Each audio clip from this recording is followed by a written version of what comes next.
नमस्कार दोस्तों, स्वागत है आप सभी का अनटोल्ड हिस्ट्री में। दोस्तों, कुछ लोगों के मन में बहुत सारे डाउट रहते हैं। एक तो ये डाउट रहता है कि बाबा साहब ने बुद्ध धर्म को ही क्यों अपनाया, और एक दूसरी बात ये चलती है कि आजकल ईडब्ल्यूएस कोटा लोगों ने ले रखा है। तो ईडब्ल्यूएस कोटे का क्या चक्कर है? अभी क्या देखा जा रहा है कि हर जगह प्रचार किया जा रहा है कि SC ST को देखो, ये सरकार ने लाभ दे रही है, वो लाभ दे रही है, और इसी के साथ साथ ये क्या कर रहे हैं कि 10% ईडब्ल्यूएस कोटा जनरल वर्ग को धड़ाधड़ 9 लाख रुपए तक से कम आय वालों को खूब ढेर सारी चीजें दी जा रही हैं, और जो SC ST को मिलनी चाहिए थी। जरा सोचिए, वो लोग जाति के नाम पर दंभ मारते हैं और उनको भी ये सारी फैसिलिटी दी जा रही है, जबकि भारत में जो रिजर्वेशन है वो बेसिकली प्रतिनिधित्व का मामला था। प्रतिनिधित्व नहीं मिल रहा था कम्युनिटीज को, और इन्होंने इसको गरीबी उन्मूलन कार्यक्रम बना दिया है। तो इस तरह की बहुत सी बातें चल रही हैं, और साथ में बाबा साहब को लेकर भी कुछ प्रश्न खड़े होते हैं कि भाई बाबा साहब ने बुद्ध धर्म को ही क्यों अपनाया, क्या उन्होंने भिक्षु संघ को भी अपना लिया, उनका भिक्षुओं पर क्या कहना था, और भी बहुत सारी बातें हैं। तो इस पर हमने ना बड़े डिटेल्स में चर्चा की है। आप इस वीडियो को अंतिम तक देखिए और इससे आपको ना काफी कुछ जानकारियां मिलेंगी। तो आइए देखते हैं इसे।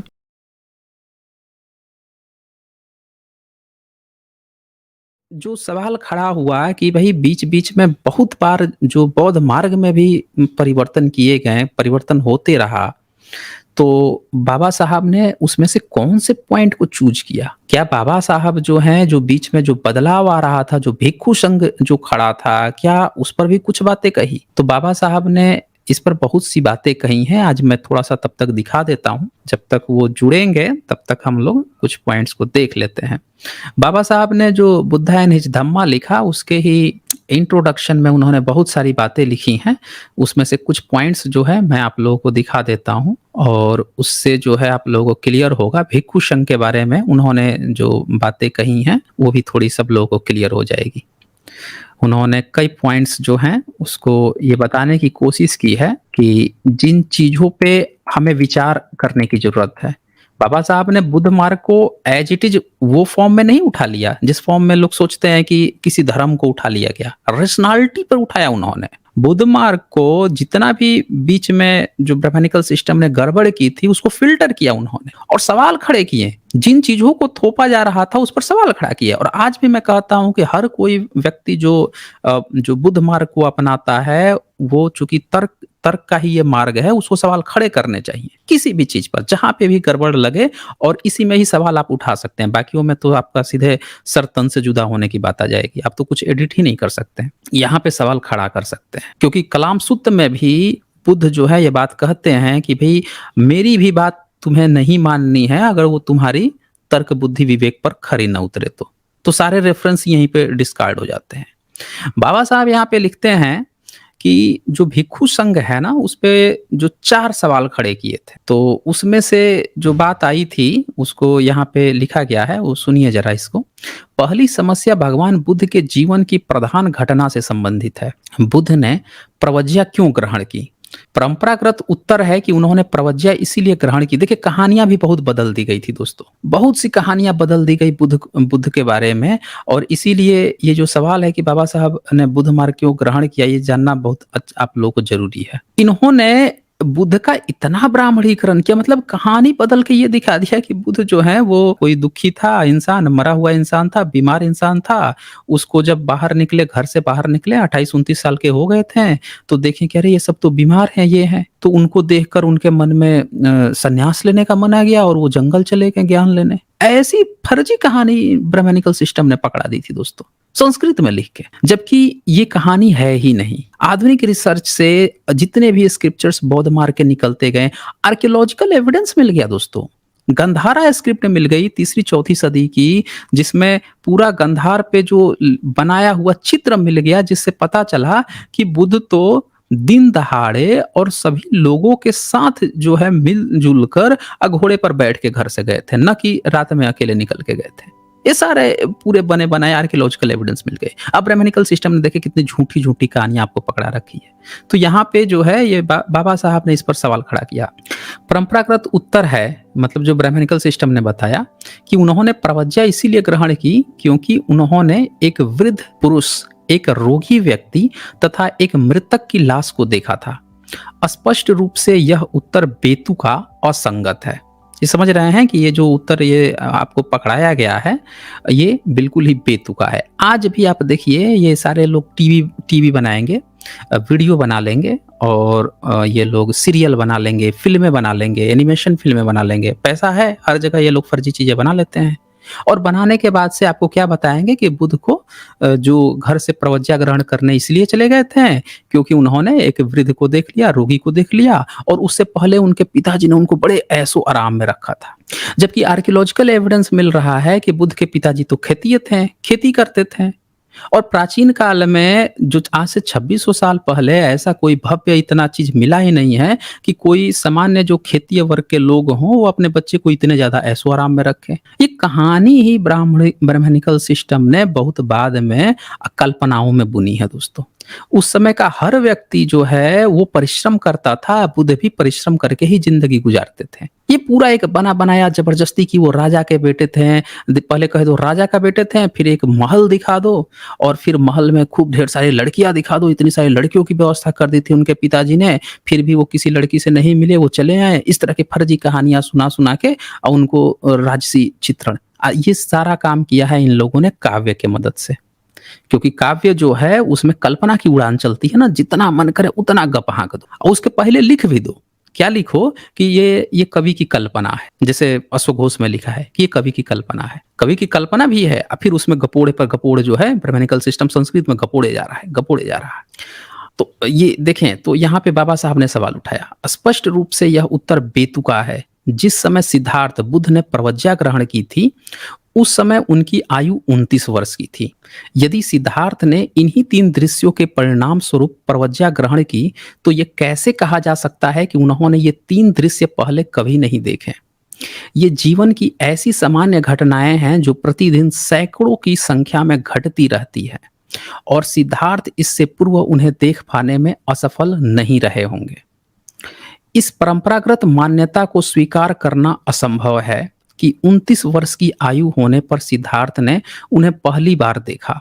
यह व्याख्या विश्वसनीय और तर्कसंगत नहीं है, किंतु यदि यह प्रश्न का उत्तर नहीं है तो यथार्थ उत्तर क्या है? तो बाबा साहब यहाँ पे आप देख रहे हैं कि इनकी जितनी भी बातें होती थी ब्राह्मणिकल सिस्टम ने जो परंपरागत रूप से फैला रखा था, उन सबको कतई भी स्वीकार नहीं करते थे और वो हमेशा ही लेटेस्ट जो रिसर्च है या और भी जो खोज है उसकी वो बातें करते थे। तो उन्होंने यहाँ पे सवाल खड़ा किया और फिर डीडी कौशाम्बी की किताब आई तो उन्होंने भी इस बात को पूरी तरह से दिखा दिया। फिर आर्कियोलॉजिकल एविडेंस मिलने लगे तो पूरा साफ हो गया कि ब्राह्मणिकल सिस्टम ने बुद्ध के बारे में कितनी झूठी बातें फैला रखी। आज भी आपको बुद्ध के या बुद्ध धर्म के बारे में जितनी जानकारी आपको ब्राह्मणिकल सिस्टम देगा, वो झूठी जानकारी देगा और वो जानबूझ के उसने ये सारी सीरीज बनाई हुई है। वो पिछले 700-800 सालों में यही कर रहा है कि कभी बुद्ध को अवतारिक रूप बना देगा, चमत्कारिक बना देगा सीधे-सीधे करके जैसे देवदासी बना के व्यभिचार करता था वैसे ही व्यभिचार करवाते रहेगा। जो व्यक्ति बुद्ध जो हैं शादी के बाद से उन्होंने शादी के बाद से उनके उनके जो मठ कह सकते हैं या उनके जो वहाँ पे रहते थे महाविहारों में, वहाँ पे महिलाओं के लिए अलग सेपरेट आवास, जहाँ पे पुरुषों की आवाजाही नहीं, उनकी हेड भी हो। ये बिल्कुल इतना सेपरेट उन्होंने कर दिया उस समय की परिस्थितियों के अनुसार और पहली बार महिलाओं को उन्होंने अधिकार दिया। पूरे आर्कियोलॉजिकल वडनगर गुजरात में मिला है पूरा का पूरा। महिलाओं का छात्रावास मिल गया। उसमें बाथरूम तक लगे हुए हैं, ये सारी चीजें मिल गई। आर्कियोलॉजिकल एविडेंस मिल रहा है कि 7वीं 8वीं सदी तक भी महिलाओं के छात्रावास भारत में चलते थे और ये सारी चीजें जो हैं बौद्ध मार्ग के लिए थी। वहां पे पुरुषों का जाना बिल्कुल वर्जित था। इतना चीज था। लेकिन ब्राह्मणिकल सिस्टम का आप देखें, इसने मंदिरों में 9वीं 10वीं सदी के बाद से देवदासियां रखनी शुरू की। पिछली बार जब मैं तैमूर लंग वाला आप लोगों को सुना रहा था तभी मैंने बताया था कि उसमें जो ब्रह्म कुमारियां होती थी उन्होंने बताया कि वो तो विष्णु की देवदासियां हैं, विष्णु की दासियां हैं, विष्णु से ही उनकी शादी, किसी और से शादी ही नहीं कर सकती और वो ब्राह्मणिकल सिस्टम के साथ रही है। तो ब्राह्मणों ने ऐसी व्यवस्था बाद में पैदा कर दी और फिर आप देख ही रहे हैं आज भी मंदिरों में पकड़े जाते हैं, इनकी देवदासियां पकड़ी जाती हैं, किसी की हत्या ये लोग कर देते हैं, किसी को जमीन के नीचे गाड़ देते हैं, किसी को प्रेग्नेंट कर देते हैं, किसी के बच्चे पैदा हो जाते हैं, आज भी ये लोग। तो ये पूरा व्यभिचार का सिस्टम ब्राह्मणिकल सिस्टम है दोस्तों। आगे और देखें बाबा साहब फिर आगे क्या लिखते हैं बाबा साहब, दूसरी समस्या 4 आर्य सत्यों द्वारा उत्पन्न होती है। अब जो 4 आर्य सत्य था वहां पे जब बाबा साहब के सामने जब आया परिदृश्य तो बाबा साहब ने इस पर सवाल खड़े किए। हुआ क्या था दरअसल कि जितनी भी बुद्ध की बातें थी ना, उसमें ये फ़िल्टर आउट करना बड़ा मुश्किल हो गया था बाबा साहब के समय कि कौन-सा बुद्ध का एक्चुअल है कौन-सा एक्चुअल नहीं है, कौन-सा बाद में घुसपैठ किया गया है। ये इसलिए हुआ था कि ब्राह्मणिकल सिस्टम ने इतनी ज़्यादा उनका वो कर दिया था, ब्राह्मणाइज़ कर दिया था। एडविन आर्नल्ड तो को नहीं पता चला। उन्होंने अपनी जो किताब लिखी उसमें भी वही ब्राह्मणिकल सिस्टम वाला चीज़ उठा के डाल दी है वो। पूरी तरह से बुद्ध का ब्राह्मणिकल इन्होंने ब्राह्मणाइज़ कर दिया था। तो बाबा साहब को उस समय आर्य सत्य पर भी उठाना पड़ गया सवाल, और इसलिए उठाना पड़ा क्योंकि जो पहला वाला ये लोग सिद्धांत दिए थे कि वो बड़े जो बूढ़ा व्यक्ति था, बीमार था, एक मरा हुआ था, उन्हीं को देख के गए थे, इसीलिए उसी पे इन्होंने 4 आर्य सत्य खोजा था। तो उसको उस चीज़ पे जब उन्होंने प्रश्न उठाया तो साथ में बाबा साहब को ये भी प्रश्न उठाना पड़ा कि ये जो 4 आर्य सत्य कह रहे हैं, अगर उसके कारण ये कह रहे हैं तो फिर सवाल बन जाएगा। अगर उस इसका रीज़न ही ब्राह्मणिकल सिस्टम ने गलत दे रखा था कि उस कारण से इसकी खोज की, जबकि बुद्ध ने इसकी खोज की थी, इसके लिए ज़रूरी नहीं था कि वो ज़िंदगी में कभी किसी बूढ़े को या मरते हुए देखे ही नहीं होंगे। दोनों चीज़ अलग-अलग थी। ब्राह्मणिकल सिस्टम ने जोड़ दिया था, इसीलिए बाबा साहब को सवाल खड़े करने पड़े। क्या खड़ा किया उन्होंने? उन्होंने कहा कि क्या ये बुद्ध के मूल शिक्षाओं के ही भाग हैं? जीवन संभवतः दुख है। यह सिद्धांत जैसे बुद्ध धर्म की जड़ पर ही कुठाराघात करना प्रतीत होता है। यदि जीवन का दुख है, मरण दुख है, पुनरुत्पत्ति दुख है, तब तो हर चीज का ही अंत है। न ही धम्म और न ही दर्शन व्यक्ति को इस संसार में सुख प्राप्त करने में सहायक हो सकते हैं। यदि दुख से मुक्ति ही नहीं है तो फिर धम्म भी क्या कर सकता है, और बुद्ध भी किसी आदमी को उस दुख से मुक्ति दिलाने के लिए क्या कर सकते हैं, क्योंकि जन्म स्वयं ही सदा दुखमय है। ये 4 आर्य सत्य अबौद्धों द्वारा बौद्ध धर्म स्वीकार करने के मार्ग में बड़ी बाधा हैं, क्योंकि 4 आर्य सत्य आदमी की आशा से वंचित करते हैं। ये आर्य सत्य भगवान बुद्ध के धम्म सिद्धांत को निराशावादी सिद्धांत बना देते हैं। क्या ये 4 आर्य सत्य भगवान बुद्ध के मूल सिद्धांत के भाग हैं, अथवा ये बाद के भिक्षुओं द्वारा की गई अभिवृद्धि है? तो बाबा साहब ने वहां पे भी सवाल खड़े कर दिए इन 4 आर्य सत्यों पे। क्यों खड़े किए हैं आप साफ साफ देख सकते हैं। क्योंकि ब्राह्मणिकल सिस्टम ने क्या प्रचार फैला दिया कि बुद्ध को इसकी इसीलिए इस पर खोज किए या काम किए क्योंकि उन्होंने दुखियारे को ही देखा था, अब मरे हुए को उससे पहले कभी नहीं देखा था। तो बाबा साहब ने इस पर सवाल खड़े किए। अन्यथा अगर ये इंडिपेंडेंट है तो फिर इसकी व्याख्या अलग थी। दूसरी बात क्या हुआ कि ब्राह्मणिकल सिस्टम ने यह प्रचार किया कि बुद्ध तो केवल दुख पे ही बात कर रहे थे, जिंदगी भर दुख पर ही बात करते थे। तो बाबा साहब ने सवाल खड़ा कर दिया कि अगर ये दुख है, जिंदगी अगर दुख है, तो फिर सुख का क्या काम है? फिर धर्म का फिर सुख कैसे दे सकता है? वो सारे सवाल इसमें अटैच करते चले गए उसी चीज से। इसलिए उन्होंने यहाँ पे प्रश्न खड़ा कर दिए जो उन लोगों की व्याख्या थी। समझिएगा, इस चीज को ध्यान दीजिएगा। बाबा साहब ने जो सवाल खड़ा किए वो ब्राह्मणिकल सिस्टम ने जो बुद्ध पर अपनी टिप्पणी की थी, उसकी जो गलत व्याख्या की थी, उस पर उनका प्रश्न था। उनके व्याख्या पे इन्होंने सवाल खड़ा किया था। दोनों अलग है। बुद्ध के सिद्धांत पर सवाल खड़ा करना अलग पॉइंट है, लेकिन ब्राह्मणिकल सिस्टम ने जो चीज पेश किया है उस पे सवाल खड़ा करना वो अलग पॉइंट है। इसके अंतर को समझना होगा। बहुत सारे लोग इस अंतर को नहीं समझ पाते हैं। अच्छा, इसके बाद से एक तीसरी भी बात बाबा साहब ने कही, उसको भी समझिए।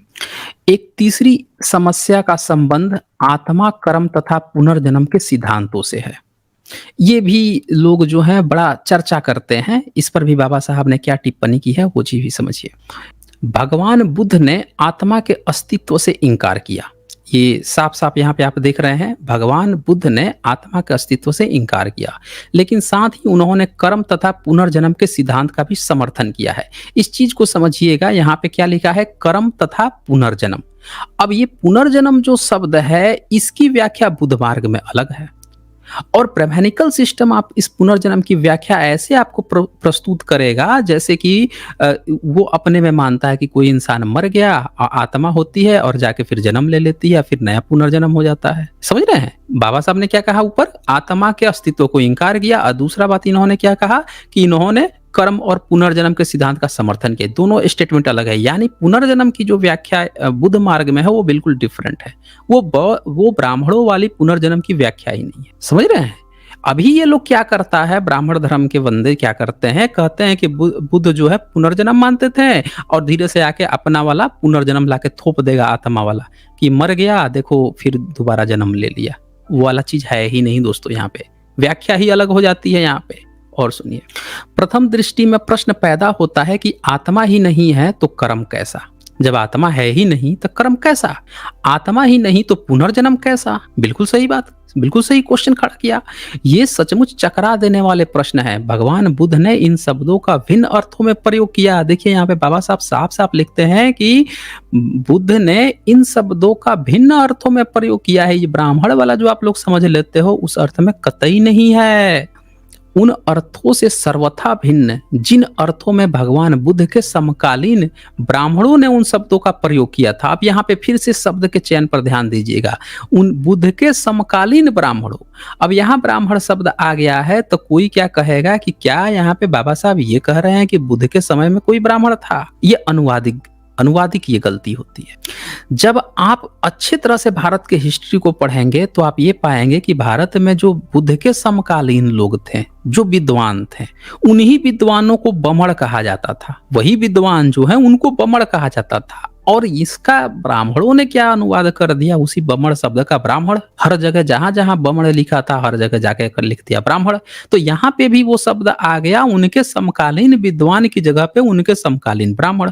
अब बताइए, बुद्ध के समकालीन तो जैन हुआ करते थे, निकंठनाथ पूत, मैखल गोस्वाल, अजीत केस काम्बली, तो यही लोग थे ना, निकंठनाथ पूत वगैरह। अब ये बताइए ये लोग क्या ब्राह्मण थे? उनके समकालीन जितने लोग थे ये लोग थे, ये तो ब्राह्मण नहीं थे, यही लोग विद्वान थे। तो यानी कि ये शब्द के चयन पे ध्यान दीजिएगा कि ब्राह्मणिकल सिस्टम ने किस तरह से बुद्ध मार्ग का ब्राह्मणीकरण किया, ब्राह्मण लिख दिया। इससे जो है पूरा का पूरा लोग कंफ्यूज हो जाते हैं कि क्या बुद्ध के समय में ब्राह्मण थे। अरे भाई, यहाँ पे साफ साफ लिखा है, समकालीन शब्द लिखा हुआ है, यानी उनके समय के विद्वानों की बात चल रही है। तो इसीलिए अनुवाद में कभी गलती में आप लोगों को नहीं फंसना है। आगे देखें तो उनके समकालीन विद्वानों ने इन शब्दों का प्रयोग किया था। यदि ऐसा है तो किस अर्थ में? अब सवाल है कि किस अर्थ में किया था, अथवा क्या उन्होंने उन्हीं अर्थों में उन शब्दों का प्रयोग किया जिन अर्थों में ब्राह्मण इनका प्रयोग करते थे? यदि हाँ, तो क्या आत्मा के अस्तित्व को अस्वीकार करने तथा कर्म और पुनर्जन्म के सिद्धांत को मान्य करने में भयानक असंगति नहीं है? तो यहाँ पे बाबा साहब ने अब सीधे सीधे सवाल खड़ा कर दिया है कि आज जो ब्रह्मनिकल सिस्टम ने जो खड़ा कर रखा है अपने जो पुनर्जन्म या कर्म फल या तरह तरह की चीज है, तो क्या वही चीज जो है बुद्ध ने भी कहा? नहीं, बिल्कुल डिफरेंट कहा। बाबा साहब ने यहाँ पे कहा, जो लोग ये बात पे कंफ्यूज रहते हैं कि जो ब्रह्मनिकल सिस्टम वाला पुनर्जन्म है उसकी बात कहे हैं, तो वो अपना कान खोल के यहाँ पे साफ कर लें, रुई लगा के अच्छे से साफ कर लें। बाबा साहब ने इस पर खड़ा किया है, क्वेश्चन खड़ा किया है, और फिर भी बेवकूफों की तरह बुद्धा एंड हिज धम्मा किताब खोल लेंगे, कहेंगे उसमें बाबा साहब ने ये लिखा है वो लिखा है। भाई, बाबा साहब ने यहाँ साफ साफ लिख दिया है कि वो बिल्कुल अर्थ ही नहीं है। इनमें जो पुनर्जन्म की बात होती है वो होती है आपके विचारों का परिवर्तन। आपने प्रवज्ञा ग्रहण कर ली, आपका नया जन्म हो गया। बुद्ध ने जब प्रवज्ञा ग्रहण कर ली, उनका भी नया जन्म हो गया। पहले वो सुकिति थे, सिद्धत थे, उससे जाके वो बुद्ध बन गए, उनका भी जन्म हो गया, नया जन्म हो गया। ये चीजें हैं यहाँ पे। इसके बाद से बाबा साहब एक चौथी समस्या जो है वो भी बात करते हैं, और वो चौथी समस्या जो है वो भिक्षु संघ को लेकर है। यहाँ पे मनोहर लाल जी लिखते हैं, जय भीम, नमो बुद्धाय सर। आजकल सुप्रीम कोर्ट में सुदामा कोटा पर चर्चा हो रही है, प्लीज कमेंट। हाँ, ये बड़ा अच्छा चीज आपने उठाया है। मतलब एक तो ये विद्वान है, सारे के सारे इतने बड़े विद्वान हैं, इतने बड़े महापुरुष हैं कि जो ये इनसे आज्ञा लेकर जो है विष्णु और देवी देवता जो हैं अपना पूजा पाठ करवाते हैं। सारा किताब उताब वेद लिख के इन्हीं को देके गए हैं। ये इतने महान विद्वान हैं, इतने ये लोग विद्वान थे कि 1000 साल से रिजर्वेशन ले रहे थे कि हम भाई विद्वान है। अब इनको सुदामा कोटा लेना पड़ रहा है। अभी इतने दिन से इनकी क्या टिप्पणी थी कि तो खैरात ले रहे हैं सब, अभी भीख लग रही थी, सुदामा कोटा ले रहे हैं ये, अब भीख नहीं लग रही है। अब खैरात नहीं लग रहा है इनको, अब वो भी इलीगल रूप से। रिजर्वेशन को इन लोगों ने, ये इतने धूर्त प्राणी होते हैं कि रिजर्वेशन जो था वो भारत के जो सामाजिक रूप से, शैक्षणिक रूप से जिनको पिछड़ा कर दिया गया था, सामाजिक रूप से पीछा कर दिया था, जिनको पढ़ने का अधिकार नहीं था, धार्मिक किताबों के आधार पर धर्म वही मनवाया जा रहा है। अब पढ़ने का अधिकार नहीं दिया, धर्म वही मनवा रहा है, कह रहा है कि ब्रह्मा ने कहा है कि तुम शूद्र हो, पैर हो, तुमको पढ़ने लिखने का अधिकार नहीं है, तुम हमारा सेवा करो, तुमको तीनों वर्ण की सेवा करना है। सामाजिक रूप से पीछे करके रखा था। तो भैया जब उसी धर्म में तुम रखोगे तो कॉन्स्टिट्यूशन बनेगा तो अधिकार तो देना पड़ेगा ना, जो इतने साल से, जितने साल से तुमने पीछे किया है। तो या तो वो धर्म बदल लें, तो तुमने धर्म भी नहीं बदलने दिया, उसी धर्म में रखा। तो जब उसी धर्म में रखा तो भैया फिर तो उनको सामाजिक और शैक्षणिक रूप से देना था। अब ये धूर्तता इनकी देखिए कि इन लोगों ने उस गरीबी उन्मूलन कार्यक्रम समझ लिया रिजर्वेशन को, मतलब सुदामा कोटा ले लिया। अरे भैया वो इसलिए लाया गया था कि तुमने उनको शूद्र बना दिया, पढ़ाया लिखाया नहीं, उनको पीछे किया, इसलिए वो दिया गया था उनको रिजर्वेशन, एससी एसटी और बाद में ओबीसी को। और इन लोगों ने सुदामा कोटा ले लिया कि भैया हम गरीब हैं। तुम गरीब, तुम्हारे गरीबी से क्या लेना देना है? गरीबी से क्या तुम सामाजिक और शैक्षणिक रूप से पीछे हो गए थे? गरीब हो तो जाओ ना, तुम काहे गरीब हो गए? तुम्हारे पास तो वेद है, तुम्हारे पास तो तुम्हारे वेद से विज्ञान निकला है। घूम घूम के प्रचार करते हैं कि इनके वेद से ही सारा विज्ञान निकला है, अंग्रेज चुरा चुरा के ले गए हैं, बाल्टी बाल्टी भर भर के लेके गए हैं। अभी गरीब हो गए, सुदामा बन गई है। तो खोज लो अपने कृष्ण को, पहुंच जाओ सारे के सारे सुदामा कृष्ण के पास। दिन रात जो सुदामा का गाना गाते रहते हो कि सुदामा गया था कृष्ण के पास तो उन्होंने एक मुट्ठी दे दी तो पता नहीं उसके घर सोने के बिल्डिंग बन गया, तो अब क्यों नहीं जा रहे हो? ये चीज समझनी पड़ेगी दोस्तों। सिर्फ एससी एसटी ओबीसी जो लोग हैं ना, ये माइनॉरिटी के, यही लोग भोले भाले हैं, इनको समझ में नहीं आता है। एक ब्राह्मण के बच्चे की जैसे ही नौकरी नहीं लगेगी तुरंत रिजर्वेशन को गाली देगा, एससी एसटी ओबीसी को गाली देगा कि ये रिजर्वेशन लिए हुए हैं इसलिए हमारे बच्चे को नौकरी नहीं लगी।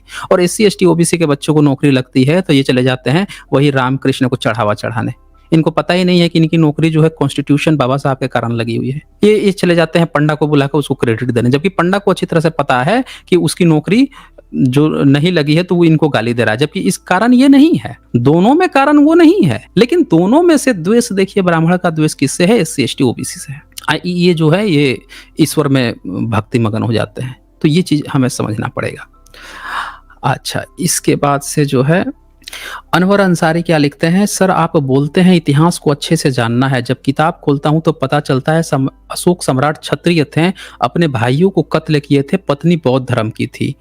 नहीं, ये आप गलत इतिहास जब ब्राह्मणों वाला पढ़ेंगे तो आपको वो यही पढ़ाएगा ना। वो उससे जब पूछिएगा कि बेटा तू ये बता, ये छ जो शब्द है क्षत्रिय जो तू लिखवा दिया है उसमें से छ और त्र जो ध्वनि है, ये ध्वनि कब आई है भारत में, पहली बार कब प्रयोग हुआ है, कौन से इंस्क्रिप्शन में प्रयोग हुआ है? तो उसका मुंह जो है, जो लिट्टी बटे चोखा होता है ना, नील बटे सन्नाटा जो होता है, वही बन के रह जाएगा। सम्राट अशोक जो हैं, इसको पता है कि वो क्षत्रिय थे, लेकिन सम्राट अशोक का नाम नहीं पता था कि वो क्षत्रिय थे। उन्होंने अपने किसी इंस्क्रिप्शन में अपने को क्षत्रिय नहीं लिखवाया, उन्होंने अपने इंस्क्रिप्शन में पेशाकारों के नाम लिखवा दिए, समन बवण का नाम लिखवा दिया, पेशाकारों के नाम लिखवा दिए, अलग अलग पेशाओं के नाम लिखवा दिए, चोल चंदेल पांडेयों के नाम लिखवा दिए, ग्रीक भेज दिए, सीरिया भेज दिए अपने बौद्ध भिक्षुओं को एजुकेशन धर्म का प्रचार करने के लिए, 9 देशों में भेज दिए, अलग अलग देशों में, विदेशों में भेज दिए लोगों को प्रचार करने के लिए, ग्रीक वगैरह में सबका बता दिए। लेकिन उनको ये बात नहीं पता थी कि वो क्षत्रिय थे। इसको ही पता है ब्राह्मण को क्षत्रिय, लिखवा रहा है कि सम्राट अशोक क्षत्रिय थे। अब बोल रहा है कि उनकी पत्नी जो है बौद्ध धर्म की थी। तो अनवर अंसारी जी, ब्राह्मणिकल सिस्टम की किताब जब आप पढ़ेंगे तो वो यही पढ़ाएगा। आज आपको पढ़ा दिया है, सम्राट अशोक के पत्नी का इसको पता चल गया, सम्राट अशोक के नाम इसको नहीं पता था। 1915 में जब तक मास्की का जो अभिलेख नहीं मिला था सम्राट अशोक का, तब तक सम्राट अशोक का नाम तक किसी को नहीं पता था। इंस्क्रिप्शन तो 1837 में पढ़ा जेम्स प्रिंसेप ने ना, सम्राट अशोक का नाम तक नहीं पता था इन लोगों को। 1915 में पता चला जब मास्की का अभिलेख मिला, 2 बार नाम उसमें प्रयोग हुआ था, राया अशोक। अब वो भी अशोक होता है अशोक, अब वो क्या लिखता है अशोक, ASHOK, अभी भी गलत नाम लिखवाता है वो, जबकि ये अपना दंती स एस लिखवा के गए हैं ASOK। अब वो क्या लिखवाता है ASH लिखवाता है, अभी भी गलत लिखवाता है। वो इतना बड़ा धूर्त खिलाड़ी है। जिस दिन इनका जन्म है सम्राट अशोक का, उसी दिन एक पेड़ की पूजा करवाता है वो।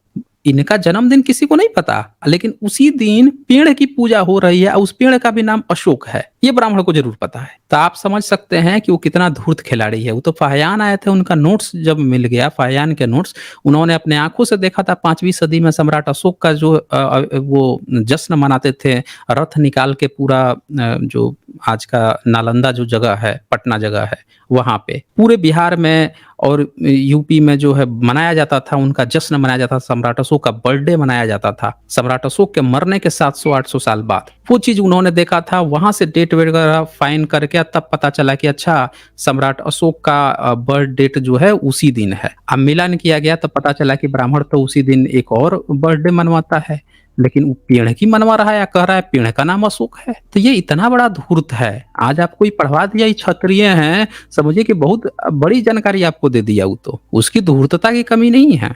और फिर इसके बाद यहाँ पे विवेक घाटे जी ने लिखा है, लोगों की तार्किक सोच को मारने के लिए विकृत ब्राह्मणवादी मूल निवासी संस्कृति का निर्मल दूध का पैकेट उधार लेकर फर्जी हिंदुत्व के ग्लास में ब्राह्मणवादी साइनाइड डालकर नासमझ अज्ञान को पिला देते हैं।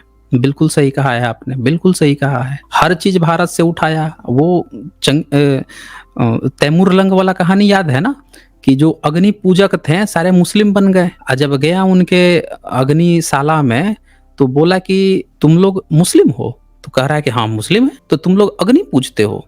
तो कह रहा है कि नहीं नहीं, हम नमाज पढ़ते हैं। तो कहा नमाज पढ़ के दिखा। तो नमाज पढ़ के दिखाया। तो कहा कि हम लोग तो काबे की तरफ नमाज करके पढ़ते हैं। तैमूर लंग बोला, तू तू क्या काबे की तरफ करके नमाज नहीं पढ़ता? तो कह रहा नहीं, हमारा तो काबा ये है, हमारा तो कलबा जो है सूरज को दिखा के बोल रहा है, ये हमारा कलबा है, ये हमारा अल्लाह है। तो ये ऐसे लोग हैं ईरान में, कि ईरान में जब मुस्लिम बन गए 14वीं सदी में, उसके बावजूद भी ये लोग सूरज को देख के नमाज पढ़ते थे। काम वही करेगा ये अभी भी क्या करता है, इसने पूरा बौद्ध मार्ग में घुस के मूर्ति पूजा वूजा सब करवानी शुरू कर दी। अभी भी आग लेके हवन करवाता है। आग वाला काम नहीं छोड़ा इसने। अभी भी मूर्ति को भी देखिएगा, एक बना लेगा, एक लोटा टाइप का कुछ बना लेगा, उसमें आग भर लेगा और लगेगा आरती उतारने, आग दिखाना शुरू कर देगा। तो ये किसी भी धर्म में घुसेगा, करेगा आग वाला काम ही। समझ रहे हैं? ईरान में मुस्लिम बनने के बाद भी सूरज को देख के नमाज पढ़ता था। अब बोलता था यही हमारा कलबा है।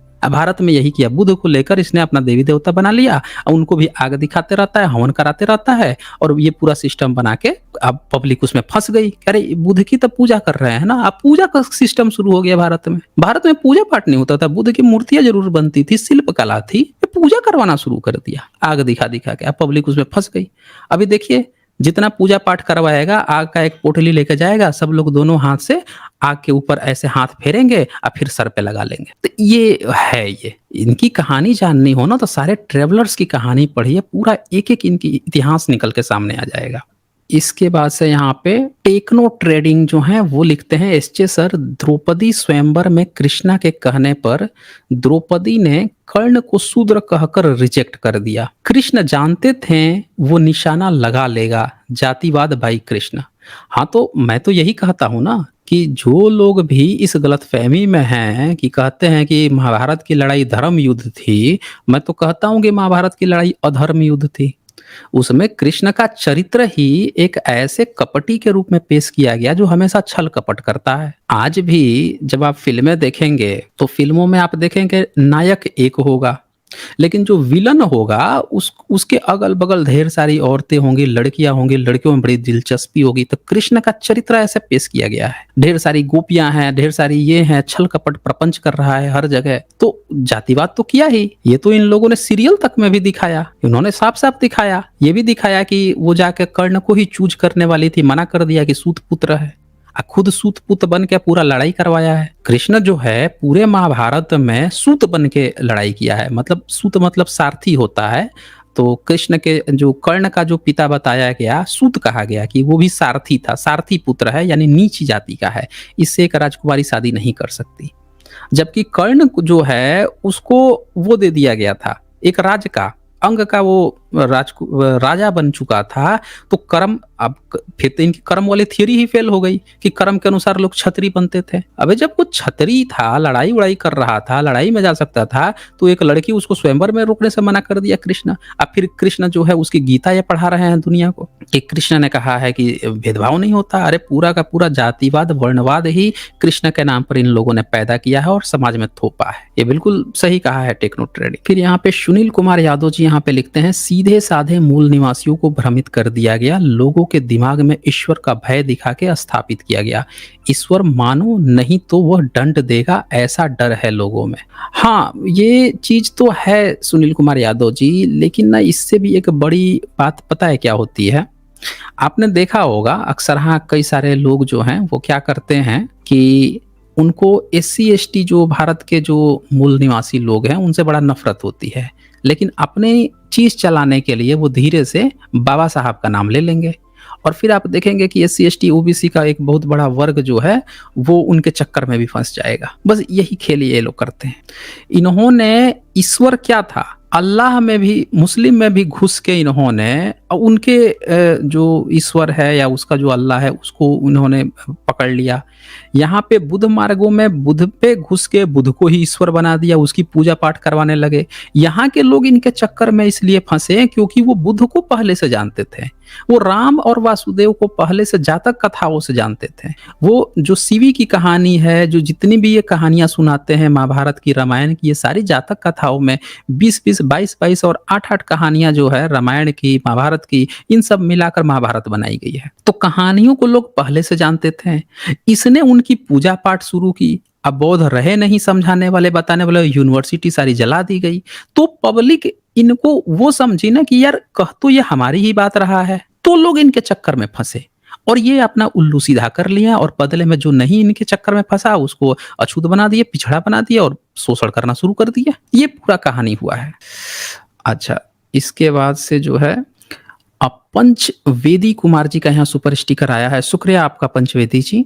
और इसके बाद से जेम्स मार्स यहाँ पे लिखते हैं, आखिर भारतवासी बाबाओं के पास जाते क्यों हैं अपने दुखों व बीमारियों के निवारण हेतु, लेकिन दुखों व बीमारी का निवारण किसने किया, किसने अगुवाई करते थे, हम भूले नहीं, बस करुणा व ज्ञान पर झूठ का कब्जा है। हम बिल्कुल सही कहा है आपने जेम्स मार्स जी। यहाँ पे आदत पड़ गई है ना, एक जो चीज थी कि लोग जाते थे बौद्ध भिक्षुओं से अच्छा ज्ञान लेते थे, अच्छा ज्ञान लेते लेते जो है यहाँ पे बुरे बाबा बन गए, बुरे लोग आ गए, उस जगह को रिप्लेस कर लिए और तब से ऐसा सिस्टम पड़ा। गुरु की खूब महिमा, यहाँ पे गुरु की इतनी महिमा गाई गई कि लोग ऑटोमेटिकली फंसते जाते हैं। और राकेश कुमार जी लिखते हैं, ओबीसी तो नया चैनल खोल के बैठे हैं आपके खिलाफ। नहीं, ओबीसी के कोई बंदा जो है वो खोल के मेरे खिलाफ नहीं बैठेगा, ये धूर्त ब्राह्मण हैं और ब्राह्मण जो है वो ओबीसी भी बन जाएगा, एससी एसटी भी बन जाएगा, वो इस्लाम भी बन जाएगा, मुस्लिम भी बन के आता है। मैं कई को एक्सपोज कर चुका हूँ यहाँ पे, वो मुस्लिम बन के यहाँ पे आता है। कई सारे ऐसे ब्राह्मण जो हैं अपना मुस्लिम बन के आ जाएंगे, दलित बन के आ जाएंगे, एससी एसटी बन के, ओबीसी बन के आ जाएंगे। ये धूर्त लोग होते हैं। तो ब्राह्मणिकल सिस्टम जो है यहाँ पे यहाँ के लोगों की आम भाषा को जानता था, तो उसने कहानियां आम भाषा में सुनी ना, उसने कहानियां आम भाषा में सुनी। जब 13वीं 14वीं सदी तक भारत में नालंदा और विक्रमशिला जो हैं वो 12वीं 13वीं सदी तक जब चलते थे और जो इंस्क्रिप्शन वगैरह पाए गए, सम्राट अशोक के जो इंस्क्रिप्शन पाए गए पाली प्राकृत में पूरे भारत में, यानी कि पूरे भारत के लोग पाली प्राकृत जानते थे। तो जितने भी लोग यहाँ पे रहे होंगे सब जानते होंगे पाली प्राकृत। तो यहाँ पे विदेश का भी कोई आएगा तो वो भी धीरे धीरे रह के अगर यहाँ की भाषा सीख जाता है तो वो भी ये कहानी जान जाएगा। ये तो बिल्कुल कॉमन सी बात है। अब वो भले ही यहाँ की जो भाषा लिपि है उसको कंटिन्यू करे या ना करे, लेकिन अगर वो यहाँ की भाषा समझता है तो वो फिर वो इस चीज को जान जाएगा कि कैसे हम क्या कहानियां हैं, यहाँ के लोग क्या कहते हैं।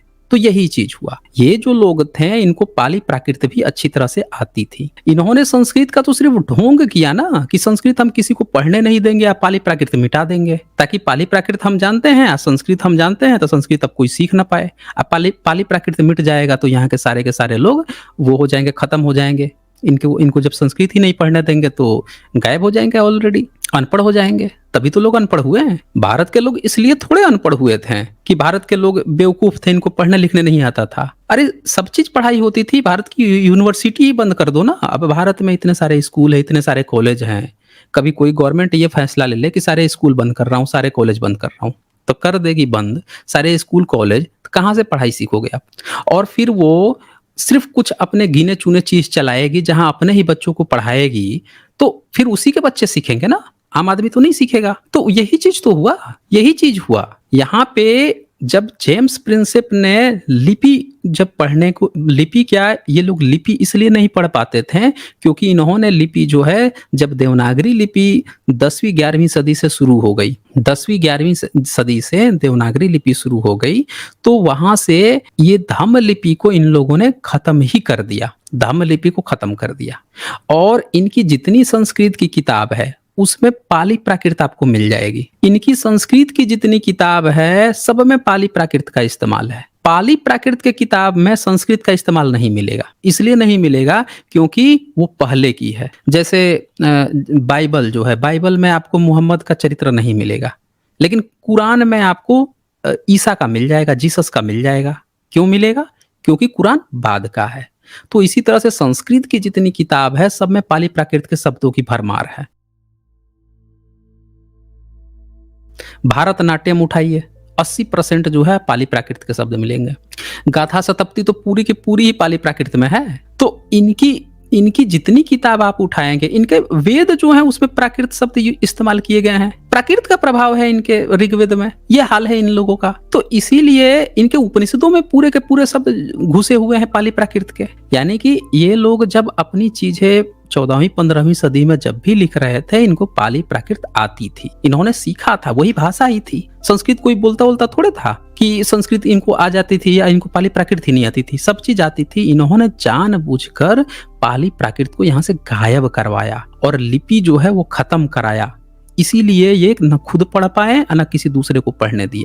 और इसीलिए बाद में जब वो सब पढ़ लिए, जब अंग्रेज पढ़ लिए, तब उनको पता चला कि यार ये तो जबरदस्ती इसको गायब कराया गया है। भारत के प्राचीन लोग तो सारे के सारे राजवंश तो इन्हीं लिपियों का प्रयोग करते थे। तब ब्राह्मणों को उन पर डाउट हुआ कि ये झूठ बोल रहा है, क्योंकि अगर वो इस देश का बंदा होता, यहीं का होता, तो अपनी चीज तो कभी नहीं गायब कराता। तब इनके सारे झूठ पकड़ में आ गए, इनके संस्कृत का झूठ पकड़ में आ गया। जब सम्राट अशोक का संस्कृत से वो पढ़ते थे, नहीं पढ़ पाते थे। जब सम्राट अशोक का इंस्क्रिप्शन पढ़ लिए, तब पता चल गया कि नहीं यार, वो तो पाली प्राकृत थी, ये झूठ बोलते हैं कि संस्कृत सबसे पुरानी है। तब इनकी झूठ पकड़ में आई थी। तो इसीलिए ये जो आपका प्रश्न है ना कि जातक कहानियां पाली में थी, ऑफ कोर्स थी, लेकिन भारत में पाली प्राकृत 14वीं 15वीं 16वीं 17वीं सदी तक चला है भाई साहब। ये तो हिंदी आने से पहले भारत के लोग कौन सी भाषा बोलते थे, जरा सोचिए ना। पहले हिंदी अभी लाई गई है, सब लोग हिंदी बोलने लगे हैं। हिंदी बोलने से पहले लोग क्षेत्रीय ही भाषा बोलते थे ना, और वो संस्कृत तो कोई बोलता नहीं था। ब्राह्मणिकल सिस्टम ये अच्छी तरह से बात जानता था कि संस्कृत जो है किसी को भारत में नहीं आती है, इसीलिए तो उसने राष्ट्रभाषा नहीं बना पाया। एक नई भाषा लेकर आया हिंदी, एक नया धर्म लेकर आया हिंदू। क्यों लेकर आया ये नया नया धर्म, नया नया लैंग्वेज? क्योंकि इसको भी पता है कि इसका ये जो प्रचार करता है वो भारत का कभी ना सिस्टम था, ना भारत का कभी कल्चर था, ना कभी धर्म था, ना कभी भाषा थी। उसको अच्छी तरह से पता है, इसीलिए उसको नई नई चीजें लेकर आनी पड़ी। वैसी चीजों को जोड़कर जो भारत के बुद्ध मार्ग और सम्यक लोगों से जुड़ी हुई थी, वो चीजें लेकर आनी पड़ी। असलियत यही है दोस्तों। और इस वीडियो को अंतिम तक देखने के लिए आपका बहुत बहुत शुक्रिया। जल्द ही मिलते हैं एक नए वीडियो के साथ। धन्यवाद।